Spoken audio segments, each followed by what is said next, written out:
Assalamualaikum warahmatullahi wabarakatuh. Saya Aulia Rahmaini, NIM 19045059, program studi pendidikan geografi. Pada kesempatan kali ini saya akan menjelaskan tentang materi pertemuan 13 mata kuliah administrasi dan supervisi pendidikan, yaitu materinya terkait dengan administrasi, supervisi, dan teknik supervisi. Yang pertama, konsep dasar supervisi pendidikan. 1. Pengertian supervisi pendidikan. Supervisi pendidikan menurut Ame Tembun adalah pembinaan ke arah perbaikan situasi pendidikan atau peningkatan mutu pendidikan. 2. Prinsip-prinsip supervisi pendidikan. Yang pertama, prinsip ilmiah, mengandung ciri-ciri yaitu kegiatan dilaksanakan berdasarkan data objektif yang diperoleh dalam kenyataan pelaksanaan proses belajar mengajar. Yang kedua, untuk memperoleh data perlu diterapkan alat perekam data seperti angket, observasi, percakapan pribadi, dan seterusnya. Yang ketiga, setiap kegiatan dilaksanakan secara sistematis terencana. Yang kedua yaitu prinsip demokratis. Demokratis mengandung makna menjunjung tinggi harga diri dan martabat guru, bukan berdasarkan atasan dan bawahan. Yang ketiga, prinsip kerjasama, yaitu mengembangkan usaha bersama. Yang keempat, prinsip konstruktif dan kreatif. Supervisi harus mampu menciptakan suasana kerja yang menyenangkan. Selanjutnya yaitu tujuan supervisi pendidikan, yaitu untuk mengembangkan situasi belajar mengajar yang lebih baik dengan cara membantu guru-guru dalam meningkatkan kinerjanya dalam rangka pembentukan pribadi anak secara maksimal. 4. Fungsi supervisi pendidikan, yaitu 1. Penelitian, 2. Penilaian, 3. Perbaikan, 4. Pembinaan. Yang kelima, peran supervisi pendidikan, yaitu koordinator, konsultan, dan pemimpin kelompok. Yang kedua yaitu ruang lingkup supervisi pendidikan. Yang pertama, supervisi akademik. Supervisi akademik ini lebih menekankan pada masalah akademik atau masalah pembelajaran. Yang kedua, supervisi administrasi, di mana pada supervisi ini lebih cenderung ke arah administrasi yang membantu terlaksananya pembelajaran dengan baik.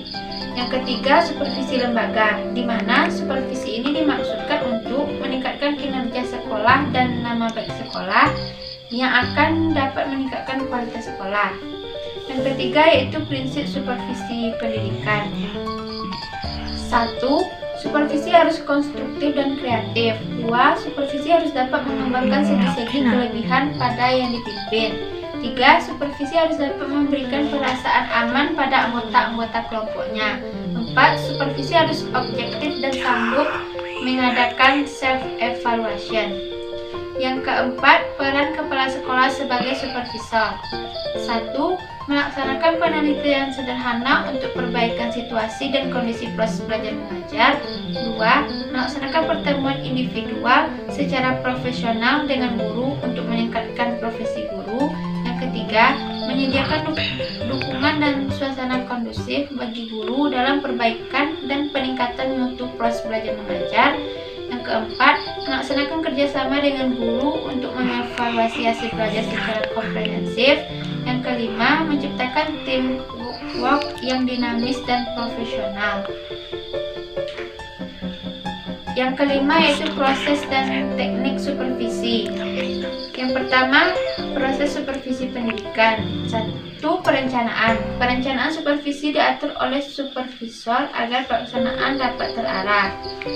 2. Pelaksanaan. Mengikuti beberapa kegiatan yaitu pengumpulan data, penilaian, deteksi kelemahan, memperbaiki kelemahan, bimbingan dan pengembangan, dan yang terakhir evaluasi. Yang ketiga yaitu tahap evaluasi, dilakukan untuk mengetahui tujuan apa yang sudah dicapai, hal-hal yang sudah dilakukan dan yang belum dilakukan. Yang kelima, tindak lanjut. Dalam pelaksanaan kegiatan tindak lanjut, supervisi akademik sasaran utamanya adalah kegiatan belajar mengajar. Yang kedua, teknik supervisi pendidikan. Yang pertama yaitu ada teknik individual. Ialah supervisi yang dilakukan secara perseorangan. Teknik ini digunakan apabila masalah yang dihadapi bersifat pribadi, apalagi khusus atau rahasia. Yang kedua, teknik kelompok adalah teknik yang digunakan bersama-sama oleh supervisor dengan sejumlah guru dalam suatu kelompok. Yang ketiga, teknik langsung digunakan untuk menyampaikan harapan supervisor kepada guru dengan jelas. Dan yang terakhir yaitu teknik tidak langsung adalah pendekatan masalah pengajaran yang sifatnya tidak langsung menunjukkan permasalahan, melainkan guru bercerita mengemukakan permasalahan yang mereka alami atau cara pendekatan terhadap permasalahan yang sifatnya tidak langsung.